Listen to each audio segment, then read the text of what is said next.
of animating on twos, which was one of the most fundamentally risky moves the animators took on the film.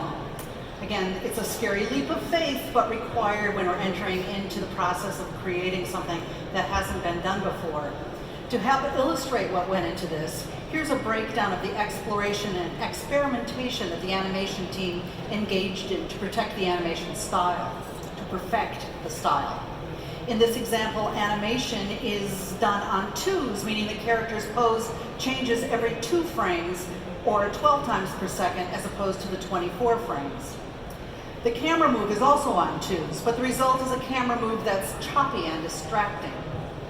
In the next example, we reverted to a more traditional CG camera on ones to solve for the choppy camera. As you can see, it's super choppy and the result is worse.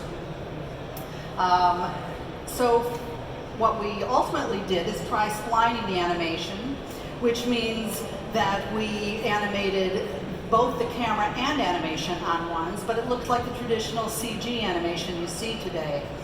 And that's a step in the wrong direction. So this was not going to lead to the fresh approach we wanted to take. So finally we figured out how to accomplish the shot with the character animation on twos. We made up for the jitter caused by the second test by sliding the character over every other frame, so you can still feel the characters animated on twos, but you lose the choppy feel that wasn't working. This was a huge breakthrough for us, and the first time this type of animation has been used in a feature-length CG film.